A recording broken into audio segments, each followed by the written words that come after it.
इस फैंटेसी कहानी की शुरुआत होती है मैक नाम के एक आदमी को दिखाते हुए जो कि क्रिमिनल था। मैक तो पुलिस वालों से डरकर बहुत ही तेजी से दूसरी तरफ भाग रहा होता है। सारी पुलिस फोर्सेस ने उसे घेर लिया था और उसे कुछ समझ नहीं रहा होता। मैक तो अब बहुत ही ज्यादा परेशान होकर एक इंडस्ट्रियल एरिया के पास आ जाता है। अचानक अब मैक के सामने एक अजीब तरीके का आदमी अपीयर हो जाता है। उस आदमी ने मास्क लगाए थे और मैक को कुछ समझा रहा था। उसने मैक को साफ कह दिया कि अगर तुम हमारे गुलाम बन जाओगे तो मैं तुम्हें बचा सकता हूँ। सिर्फ तुम्हें हमारे बताए गए रिचुअल्स कंप्लीट करने होंगे और फिर तुम्हें भी इसका फायदा मिलेगा। मैक को इस समय कुछ और सूझ नहीं रहा था। उसे किसी भी तरीके से जेल से जाने से बचना था। इसीलिए मैक ने जैसा जैसा वो आदमी कह रहा था वैसा मान लिया। वो मास्क वाला आदमी तो अचानक मैक को हवा में उड़ाने लगा बिना किसी सपोर्ट के, मानो कि वो एक अजीब तरीके का जादू जानता हो जिसके बारे में किसी को नहीं पता। मैक के बॉडी में तो अब चेंजेस भी होने लगे थे और उसकी ब्लड लाइंस भी विजिबल हो चुकी थी।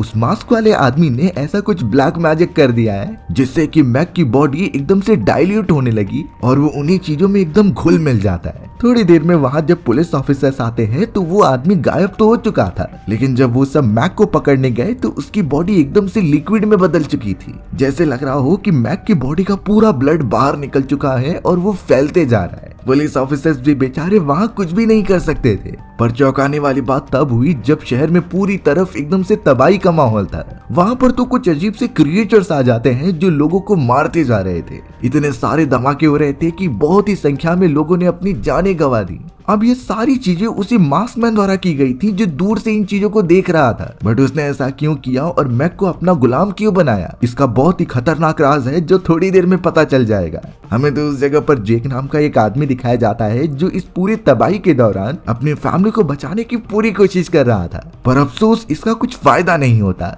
चारों तरफ तबाही रुकना तो बंद ही नहीं हो रही थी। बट अगले मोमेंट में हमें रियलाइजेशन हुआ कि ये सब एक विजन था किसी मॉन्क का जिसका नाम चैंग होता है और वो ये सब इमेजिन कर रहा था। लेकिन चैंग के एक्सप्रेशंस को देखकर लगता नहीं कि ये सारी चीजें एक सिर्फ सपना हो सकती हैं। शायद ये होने वाली चीजों का एक संकेत हो जिसे कि चैंग ने समझ लिया था। तो इसीलिए चैंग अब आराम से बैठ नहीं सकता। चैंग ने अपने सारे सामान इकट्ठा किए और अपने मास्टर के पास जाकर परमिशन मांगने लगा कि उसके फादर नेक्रोमेंसर अब वापस आ चुके हैं, तो इसीलिए उसे उन्हें रोकने के लिए जाना ही होगा। सारी बातें अच्छी तरीके से बताने के बाद मास्टर का परमिशन मिल जाता है और चैंग सीधा निकल पड़ा एयरपोर्ट की तरफ। वहाँ दूसरी तरफ तो हमें जेक नाम का वही आदमी दिखाया जाता है जो अपनी वाइफ और बेटी के साथ वेकेशन मनाने के लिए आया था। जैक की वाइफ का नाम प्रैंग होता है और उसकी बेटी का नाम लू था। लेकिन प्रॉब्लम इस बात की थी कि जेक को बार बार कॉल आ रहे थे उसके ऑफिस से, यानी कि छुट्टियों के टाइम भी वो कॉल ही अटेंड कर रहा है। इस बात से प्रैंग बहुत ज्यादा नाराज हो गई थी। वो जेक को कहती है कि तुम्हें अपनी फैमिली को पहले प्रायोरिटाइज करना ही होगा। भले ही ये तुम्हारा काम है और इससे हमें पैसे मिलते हैं, लेकिन फैमिली भी उतनी ही जरूरी है। जेक ने जाकर अब प्रैंक से प्रॉमिस किया कि वो अब कॉल अटेंड नहीं करेगा और उन दोनों के साथ वेकेशन एंजॉय करेगा। वो दोनों जब डिस्कशन करके हटते ही हैं तो पता चला कि उनकी बेटी गायब हो चुकी है। दोनों पूरे एयरपोर्ट पर लू को ढूंढने लगे बहुत ही परेशान होकर। जेक और प्रैंक काफी डर चुके थे क्योंकि हाल ही में बहुत सारे किडनैपिंग के केसेस आ रहे हैं और अगर लू किडनैप हो गई तो वो अपने आप को माफ नहीं कर पाएंगे। बट अच्छी बात तो ये हुई कि थोड़ा सर्च करने के बाद लू एक आदमी के पास मिलती है। ये आदमी कोई और नहीं बल्कि वो मॉन्क यानी कि चैंग था। चैंग तो यहाँ लू के साथ अच्छी खासी बातें कर रहा था। जेक और प्रैंक वहाँ पहुंचकर चैंग का बहुत बहुत शुक्रिया अदा करते हैं कि उन्होंने उसकी बेटी का ध्यान रखा। लेकिन चैंग उन दोनों से कहने लगा कि ये जो मुलाकात हमारी हुई है ये सिर्फ एक कोइंसिडेंस नहीं है, इसमें की एक बहुत बड़ा रीजन है जिसे कि जेक और उसकी फैमिली आगे चलकर समझ जाएगी। चैंग ने तो जेक को समझाने की कोशिश की कि आगे आने वाला समय बहुत ही कठिन होने वाला है, इसीलिए हमें एक साथ मिलकर इन पूरी चीजों को डिफीट करना होगा। बट जेक इन चीजों पर भरोसा नहीं कर रहा था। वो तो चैंग को शुक्रिया अदा कहकर उसकी बात इग्नोर कर देता है और वहां से चला जाता है। इन बेकार से बातों के लिए जैक और उसकी फैमिली के पास ज्यादा समय नहीं है। वो लिमिटेड टाइम के लिए यहाँ वेकेशन मनाने आए थे।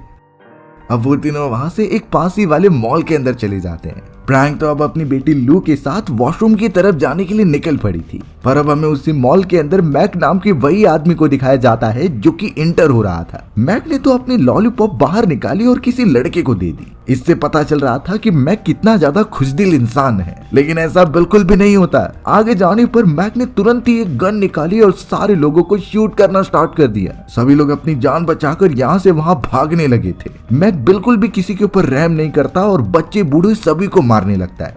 इससे पता चल रहा था कि मैक का दिमागी संतुलन एकदम से बिगड़ चुका है। गन की आवाज सुनकर तो जेक भी काफी डर गया और वो अपनी वाइफ के पास पहुंचकर कहता है कि तुम लू को लेकर वॉशरूम में ही छुपे रहना, जब तक सारी जगह पर सेफ्टी नहीं हो जाती तब तक वहाँ से बाहर मत निकलना। गोलियों की आवाज सुनकर तो वहाँ का एक सिक्योरिटी भी उस जगह पर जाने लगा लोगों की मदद करने के लिए। मैक ने तो अब तक कई सारे लोगों की जानें ले ली होती हैं। एक लेडी तो अपना फोन यूज करने की भी कोशिश कर रही थी, जिसे जेक ने तुरंत ही मार दिया। वो नहीं चाहता कि पुलिस ऑफिसर्स यहाँ पर आए और उसे पकड़े, बट बाहर की तरफ पुलिस ऑफिसर्स आ चुके थे। अब मैक को नीचे पड़ी हुई एक डॉल मिलती है, जिसे जब वो उठाने लगा तो जैक अपनी एक छोटी सी गन लेकर उसके सामने आ जाता है और इसे सरेंडर करने के लिए कहता है। बट मैक का ऐसा कोई भी इरादा नहीं था। उसने तो अपनी गन से सीधा जेक के ऊपर फायर किया, जिससे जेक पीछे जाकर चुप जाता है। अब मैक पता नहीं उस डॉल को पकड़कर कुछ अजीब से लैंग्वेज में वर्ड्स बोल रहा था। इन चीजों की वजह से अब उसका ध्यान भटक जाता है, जिससे कि जेक और उस पुलिस ऑफिसर ने मिलकर उसे मार दिया।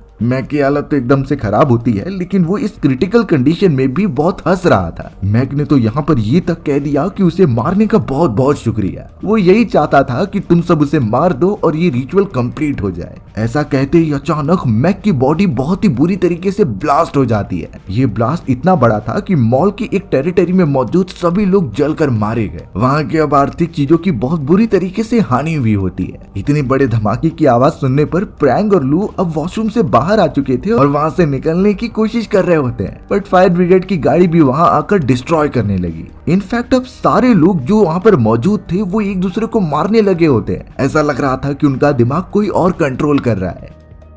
प्रैंक तो अपनी बेटी को लेकर वहां से अब भागने लगी, क्योंकि वो नहीं चाहती कि दूसरे लोग उसके ऊपर हमला करें। लू को किसी भी तरीके से सेफ जगह पर लेकर जाना होगा उसकी जान बचाने के लिए। हर एक इंसान तो ज़ॉम्बी बन चुका था, जो लोगों को इतनी बुरी तरीके से मारता है कि कोई सोच भी नहीं सकता। अब यहाँ प्रैंक और लू वापस से मॉल के अंदर आ चुके थे, लेकिन उन्होंने देखा कि किचन के अंदर एक आदमी दूसरे आदमी को खा रहा है। ये चीजें देखने पर ही उल्टी आ रही थी। अब तो यहाँ प्रैंक लू को लेकर एक एक्सकेलेटर के पास आ जाती है, जहाँ अब कुछ लोग उसकी तरफ बढ़ रहे थे। तब जाकर प्रैंक ने अपनी बेटी लू को साइड वाले रास्ते से नीचे भेजा और कुछ मैनिक्विन्स की मदद से हमला कर रहे लोगों को बहुत बुरी तरीके से मारा। एक आदमी तो उसकी बेटी लू तक पहुंच भी चुका था और उसे पकड़ने की कोशिश करता है, बट प्रैंक किसी भी तरीके से वहां तक पहुंचती है और उसे बेहोश करके वहां से निकल जाती है। बाहर एक बस स्टॉप पर आने पर भी चारों तरफ तबाही का माहौल था। कई लोग आपस में लड़ते हुए ही मारे जा रहे थे और पुलिस ऑफिसर्स तो अंधाधुंध गोली चलाते हैं। इतनी सारी तबाही और मारपीट देखकर तो प्रैंक अपनी बेटी को लेकर एक ग्रोसरी शॉप में चली जाती है। वहाँ पर वो अपने फोन से कांटेक्ट करने की कोशिश कर रही थी, लेकिन नेटवर्क नहीं होता। ग्रोसरी शॉप के टेलीफोन्स भी अच्छी तरीके से काम नहीं कर रहे थे। पर अब उस शॉप के अंदर एंट्री होती है एक खतरनाक आदमी की, जो आउट ऑफ कंट्रोल हो चुका था। उसे जो भी इंसान दिखते वो उसे मार कर खा जाता। लू तो अपने आप को बचाने के लिए यहाँ से वहाँ जा रही थी ताकि वो उस आदमी से दूर रहे, बट अफसोस लू का गलती से मिरर के ऊपर हाथ लग गया, जिससे कि उसकी लोकेशन पता चल जाती है। वो बड़ा सा खतरनाक आदमी तो लू के सामने ही था,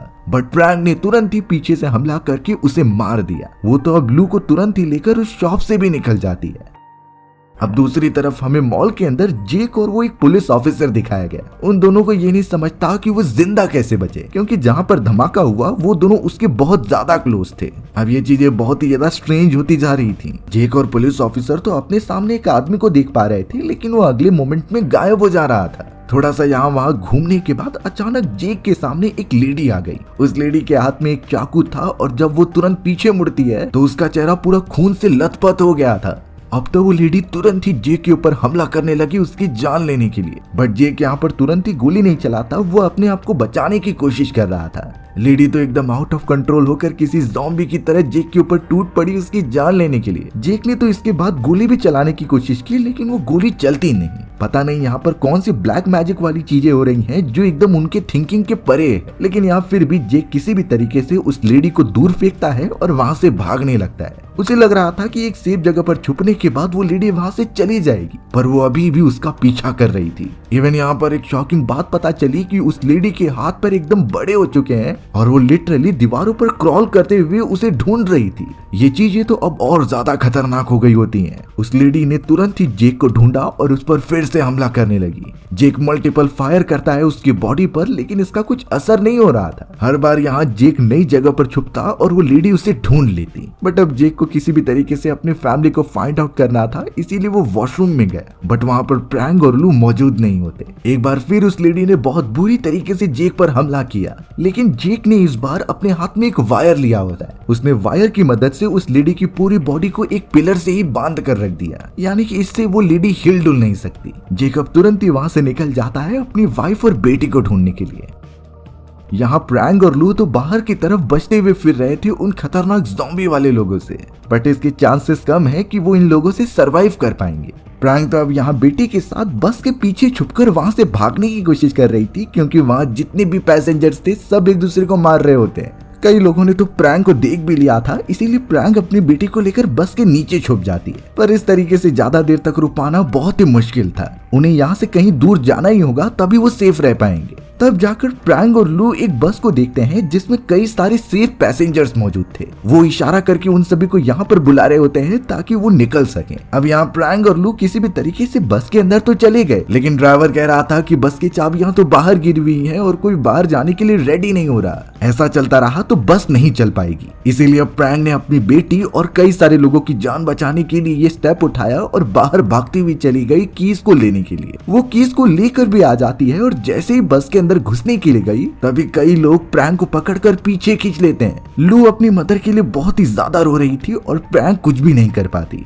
पर अच्छी बात ये हुई कि कुछ पैसेंजर्स नीचे उतरते हैं और उन बदमाश लोगों को मारने लग जाते हैं। किसी भी तरीके से प्रैंक को बचा लिया गया और वो बस के अंदर आकर बैठ गई। ऐसा अगर होता तो शायद प्रैंक भी इन्फेक्टेड हो जाती और उन्हीं की तरह कन्वर्ट होने लगती। प्रैंक और लू एकदम सेफली बस के अंदर बैठते हैं और बस आगे की तरफ बढ़ने लगी। प्रॉब्लम की बात ये हो जाती है कि सड़क पर अब बहुत ही ज्यादा ट्रैफिक हो चुका था। चारों तरफ गाड़ियां बिखरी हुई थी, इसीलिए बस आगे नहीं बढ़ पाती। तो ऑब्वियसली प्रैंक और लू नीचे उतर जाते हैं और पैदल चल के ही अपना सफर तय करने लगते हैं। उन सभी को क्या पता कि एक बड़ा खतरा उनकी तरफ बढ़ रहा है। यहाँ मॉल के अंदर अब हमें वही लेडी दिखाई जाती है जो एकदम पागल सी हो चुकी थी। जैसे लग रहा था कि वो सिर्फ जेक को ही ढूंढ रही है उसे जान से मारने के लिए। जेक ने भी उस लेडी को देख लिया था कि वो उसके ही तलाश में यहाँ से वहाँ घूम रही है, बट अचानक वो लेडी एक दीवार में छेद करती है और उस पोर्टल के थ्रू दूसरी तरफ चली जाती है। जेक को इन चीजों के बारे में जानना था, इसीलिए वो उस लेडी का पीछा करता है और उसी पोर्टल से पहुंच जाता है बाहर की तरफ। अब जेक उसी बस स्टैंड के पास आ चुका था जहां इससे पहले उसकी वाइफ और बेटी मौजूद थी। जेक को कुछ समझ नहीं रहा होता कि वो इस प्लेस से कहां पर जाए। हर जगह तो खतरा ही मौजूद है, लेकिन अब सबसे बड़ा खतरा तो ऊपर की तरफ मौजूद था। वो एक बहुत ही बड़ा इविल जायंट होता है जो जेक के ऊपर नजर रख रहा था और अब वो सारे इंफ्रास्ट्रक्चर्स को डिस्ट्रॉय करके जेक के ऊपर हमला करने लगा। जेक तो फिलहाल अपनी जान बचाकर यहाँ से वहाँ भागता जा रहा था, क्योंकि अगर वो रुका तो ये शैतान उसे खत्म कर देगा। मानो उस इविल जायंट की शक्तियां बढ़ती जा रही हैं और वो पहले से बड़ा हो चुका है। उसने तो आधे से ज्यादा शहर को डिस्ट्रॉय करके रख दिया था और जेक के पीछे ही पड़ा था। जेक किसी वैली में आ जाता है और वहां से भागता ही है, तभी अचानक एक दरवाजा ओपन करके किसी ने उसे अंदर खींच लिया। इससे वो इविल मॉन्स्टर से थोड़ी देर के लिए तो बच जाता है। बाद में पता चला कि वो आदमी जिसने जेक की जान बचाई थी वो कोई और नहीं बल्कि चैंग ही होता है। चैंग तो अब जेक को सारी चीजें समझाने लगा कि ये मॉन्स्टर्स और पूरे शहर में क्या हो रहा है। चैंग ने बड़े डिटेल में बताया कि एक रिचुअल कंप्लीट हो चुका है और इस रिचुअल को कंप्लीट करने का काम मैक ने किया था जब चैंग ने उसे गोली मारी थी। उस रिचुअल के कंप्लीट होने पर हेल और हेवन के बीच में जो एक दरवाजा होता है वो ओपन हो गया और अब हेल में से वही खतरनाक क्रिएचर्स और डीमंस हमारी दुनिया में आ रहे हैं। चैंग को इन सारी चीजों के विजन्स पहले से ही आते थे, इसीलिए वो पहले ही जेक के पास पहुंच गया था ये सारी चीजें समझाने के लिए। बट उस समय जेक को कुछ रियलाइजेशन नहीं था। चैंग ने बताया कि किसी भी तरीके से हमें वो पोर्टल बंद करना होगा और ये काम तो सिर्फ जेक ही कर सकता है, क्योंकि उससे ही रिचुअल स्टार्ट हुआ था। अब तो जेक का दिमाग पहले से और ज्यादा दर्द देने लगा होता है। उसे नहीं समझ रहा था कि ये मॉन्क किस बारे में बात कर रहा है और वो तो एक नॉर्मल इंसान है, वो इन चीजों से कैसे रिलेटेड हो गया। चैंग ने बताया कि तुम तो कभी भी नॉर्मल नहीं थे, तुम्हारा जन्म फुल मून की रात को हुआ था और तुम किसी स्पेशल काम के लिए पैदा हुए हो। बट फिलहाल चैंग जेक को बताता है कि तुम्हें वो पोर्टल बंद करना होगा अपनी फैमिली और पूरी दुनिया को बचाने के लिए। जितना पोर्टल ओपन हुआ रहेगा और भी डीमंस यहाँ आएंगे और उनकी ताकतें बढ़ती चली जाएंगी। इसीलिए अब जेक थोड़े समय के लिए चैंग की बात मान जाता है और वहां से सीधा निकल पड़ता है बाहर की तरफ। चैंग ने बताया कि सबसे पहले हमें मैक को ढूंढना होगा, वही हमें उस रिचुअल के आगे वाले प्रोसेस के बारे में बता सकता है। रास्ते में चलते हुए चैंग जेक को कुछ इन्फॉर्मेशन देता है पास्ट के टाइम की। वो कह रहा था कि कई साल पहले हमारे यहाँ पर एक बदमाश लड़का हुआ करता था। उसे किसी भी हालत में ताकतवर होना था तो उसने हमारे मास्टर की एक किताब चुरा ली। किताब के अंदर कई सारी अच्छी शक्तियां और कई सारी बुरी शक्तियों के बारे में लिखा था। उस लड़के ने बुरी शक्तियां अपनाना स्टार्ट किया। अचानक उसकी बॉडी उसके कंट्रोल में ही नहीं रही और वो पूरी तरीके से मरने लगा। ऐसा लग रहा था कि कोई और दुनिया का इंसान उसे कंट्रोल कर रहा है। अब जब उस आदमी को पता चला कि वो मरने वाला है तो उसने एक स्पेल का यूज करके अपने बेटे के ही बॉडी में अपनी आत्मा डालने का ट्राई किया। जब ये बात उसकी मदर को पता चलती है तो उसने अपने ही हस्बैंड को मारकर लेटा दिया। लेकिन जो स्पेल कास्ट हुआ वो आज तक जारी है, यानी कि वो स्पेल जिससे कि हेल की दुनिया का रास्ता ओपन हो गया था। और मैक नाम का वो आदमी इस पूरे स्पेल से जुड़ा हुआ है, इसीलिए उसे ढूंढना बहुत जरूरी है। अब जैसे ही वो लोग एक अबैंडन एरिया में पहुंचे तो वो ऊपर की तरफ देखते हैं कि एक लेडी के ऊपर कुछ क्रिएचर्स हमला कर रहे हैं। चैंग ने कहा कि अभी हमारे पास इसके लिए वक्त नहीं है, लेकिन जेक एक अच्छा आदमी था और किसी भी तरीके से वो ऊपर जाने लगा लेडी की मदद करने के लिए। चैंग भी अब उसके पीछे जाता है और उन क्रिएचर्स से फाइट करता है। वो तो स्पाइडर टाइप के हाइब्रिड क्रिएचर्स थे जो बहुत ही खतरनाक होते हैं, बट जेक ने एक स्टिक उठा ली थी और उससे जो भी सामने आ रहा था उससे मारते जाता है। कई क्रिएचर्स को खत्म करने पर वो लेडी के पास पहुंच गया मदद करने के लिए। वो लेडी एकदम से पैनिक थी कि आखिर उसके साथ क्या हो रहा है। वहां पर सारे क्रिएचर्स को खत्म करने के बाद वो लेडी तो काफी रोते हुए बताने लगी कि मुझे अपने बॉयफ्रेंड के साथ चीट नहीं करना चाहिए था। वो तो अपने आखिरी मोमेंट में उसे कॉल करने की भी कोशिश कर रही थी, लेकिन मैक ने उसके ऊपर हमला जो कर दिया था। वो लेडी तो अपने लाइफ में किए गए हर एक गलती को याद कर रही होती है और उससे माफी मांगती है, लेकिन जेक के मन में तो सिर्फ इतना था कि उसकी वाइफ और बच्चे एकदम सही सलामत रहे। अब अचानक उस जगह पर वही बड़ा सा डीमन आ जाता है जो कि उन पर हमला करने की कोशिश करने लगा। जेक तो उस लेडी के साथ भागने के लिए निकलता है, लेकिन उसे अब पकड़ लिया था डीमन ने। डीमन तो उस लेडी को पकड़कर तुरंत ही मार देता है। जेक तो बच गया था और वो सीधा चैंग के पास जाकर बातें करने लगा। जेक को यहाँ पर एक बात समझ में नहीं आ रही होती कि वो लेडी तो वहाँ पर मर चुकी थी और जो धमाका हुआ था उसमें जेक भी पूरी तरीके से मर चुका था। आखिरकार वो जिंदा कैसे बच गया? तब जाकर चैंग ने एक रियलिटी का पर्दाफाश किया कि तुम असली दुनिया में नहीं हो। ये एक ऐसी सोल्स की दुनिया है जिसमें कि वो फ्रीली घूम सकते हैं और एक्चुअल डीमंस जो हेल के अंदर से आते हैं वो सबसे पहले पृथ्वी पर इंटर होने से पहले इस पैरेलल वर्ल्ड में रहते हैं। इंसानों की असली दुनिया में जाने के लिए उन्हें किसी वेसल की जरूरत होती थी, जैसे कि किसी इंसान या फिर जानवर की बॉडी। तो इसीलिए अब चैंग जेक को अपनी असली दुनिया में लेकर जाने लगा। इसके लिए उन्हें एक पोर्टल ढूंढना होगा जो काफी दूर था। जब वो अपना रास्ता तय करते रहते हैं तो उड़ने वाला एक क्रिएचर उनका पीछा कर रहा था। वो जब एक मॉल के अंदर घुसे तो वैसे ही कई सारे क्रिएचर्स वहाँ मौजूद होते हैं। वो सब धीरे धीरे चैंग और जेक के पास आ रहे थे हमला करने के लिए, बट चैंग के पास अपनी वो स्टिक मौजूद थी। वो अपने मार्शल आर्ट टेक्निक का यूज करके सारे क्रिएचर्स को मार रहा था और जैक के साथ आगे बढ़ रहा था। ट्रैवल करते हुए वो मूवी थिएटर में पहुंच चुके थे। वहां भी कई क्रिएचर्स होते हैं जो उन पर अटैक करने की कोशिश तो कर रहे थे, लेकिन जैक और चैंग उस जगह पर पहुंच गए जहां उसने तुरंत ही एक पोर्टल ओपन कर दिया। डेमन क्रिएचर्स के हमला करने से पहले वो सब टेलीपोर्ट हो जाते हैं असली दुनिया में। इस असली दुनिया में जब वापस आने के बाद जेक ने तुरंत ही देखा कि वो अपने बॉडी में नहीं है, बल्कि वो तो उस पुलिस ऑफिसर की बॉडी में था जो उस पूरे प्रोसेस में मारा गया। ऑब्वियसली मरने के बाद जेक भी एक सोल बन चुका है और उसे असली दुनिया में आने के लिए किसी वेसल की जरूरत होगी। चैंग ने तो अब यहाँ जेक को एक गन दिया जो बहुत ही एंशिएंट होती है। इसके अंदर बुलेट्स थी जो डीमंस को मार सकती है, यानी कि ये उसके पूरे प्रोसेस में काम आने वाली थी। अब हमें रियलिटी वाली दुनिया को दिखाया गया जहाँ पर मैक नाम का वही आदमी अपनी आत्मा से जेक की बॉडी को कंट्रोल कर रहा था। वो तो अब जेक की बॉडी को कंट्रोल करते हुए प्रैंग और लू के पास पहुंच गया। मैं किस तरीके से रिएक्ट करता कि वही असली जेक है, लेकिन ऑब्वियसली जेक का असली बिहेवियर उसके फैमिली वालों को ही पता है। प्रैंग और लूक भी उसका बिहेवियर इस तरीके से देखकर काफी चौंक गए थे, लेकिन मेक को पता था कि उसे जेक की बॉडी का यूज किस तरीके से करना है। अब अचानक किसी का फोन आने पर मेक फोन को उठाता है और उसमें दिए गए एड्रेस को लिखने लगता है। अब कुछ समय बाद वहाँ पर चैंग और असली जेक आ चुके थे जो पुलिस ऑफिसर की बॉडी में था। जब वो रूम के अंदर एंटर करते हैं तो वहाँ से मैक, प्रैंग, लू पहले ही चले गए थे। सिर्फ उस जगह पर वही डिस्ट्रॉय हुई डॉल मौजूद थी। चैंग को वो एड्रेस मिलता है और अब सीधा जब जेक ने नीचे देखा तो वो अपनी वाइफ और बेटी को देख पा रहा था। वो उनकी मदद करने के लिए अब सीधा नीचे भागने लगा, लेकिन ये सब मैक की एक चाल थी जेक को पकड़ने के लिए। जैसे ही जैक अपने फैमिली के पास जाता है तो मैक ने पीछे से हमला कर दिया।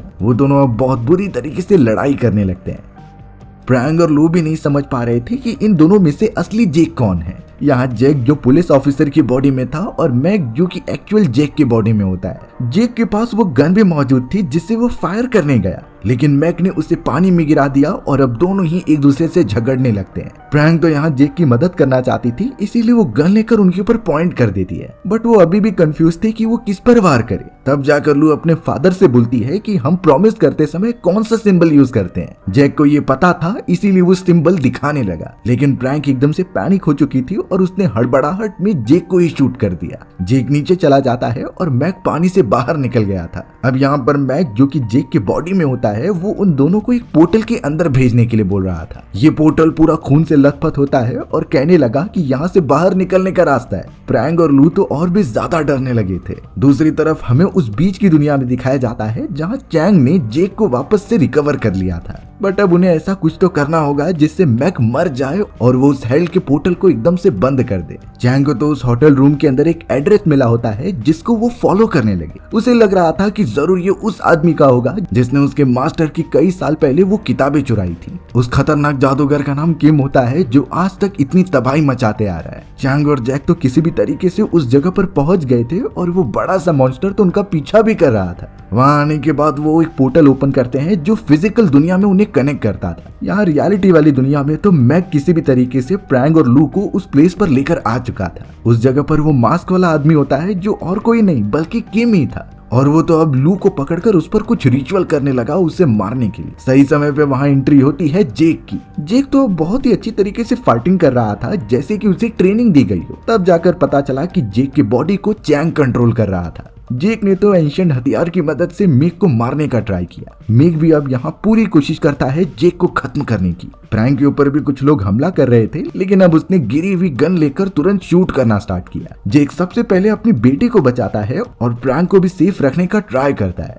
बहुत ज्यादा फाइट करने के बाद आखिरकार जेक के हाथ में वो एंशिएंट गन आ गई और उसने तुरंत ही मेक को शूट करके मार दिया। वो बड़ा सा मॉन्स्टर तो अब तुरंत ही मेक को उठाकर खा लेता है। किम तो रिचुअल कंप्लीट करने ही जा रहा था, तब तक जेक ने उसे पीछे से आकर स्टैब कर दिया जिससे वो अधमरा हो जाता है। अब वो जबरदस्ती उससे पूछने लगे थे कि इस पोर्टल को कैसे बंद किया जाएगा। किम ने मरते हुए सिर्फ इतना बताया कि ये पोर्टल हमेशा के लिए खुला रहेगा जब तक जेक इसके पार नहीं चले जाता। वो एक वेसल है और उसके अंदर कई सारी शक्तियां मौजूद हैं, लेकिन उस दरवाजे से दूसरी तरफ जाने पर जेक की जान नहीं बच पाएगी। अब जेक ने अपनी डेस्टिनी एक्सेप्ट कर ली थी। वो आखिरी बार अपनी वाइफ के पास जाकर माफी मांगता है कि उसने अपनी जॉब को ज्यादा प्रायोरिटी दी। उसे अपनी फैमिली के साथ काफी अच्छा समय बिता लेना चाहिए था। ये कहते हुए अब जेक सीधा निकल पड़ा हेल गेट की तरफ। हेल का गेट बहुत ही खतरनाक था और जब वो उसे क्रॉस करता है तो जेक की पूरी बॉडी एकदम से जल चुकी थी। इस रिएक्शन से वहाँ एक धूल फैल जाती है और हेल गेट हमेशा हमेशा के लिए बंद हो गए। यहाँ रियलिटी वाली दुनिया में सब कुछ ठीक हो चुका होता है। फ्रैंक भी अब यहाँ अपनी बेटी को लेकर अपनी ग्रैंड मदर के पास आ चुकी थी, यानी वो अपनी जिंदगी वापस से एक नए सिरे से शुरू करेगी।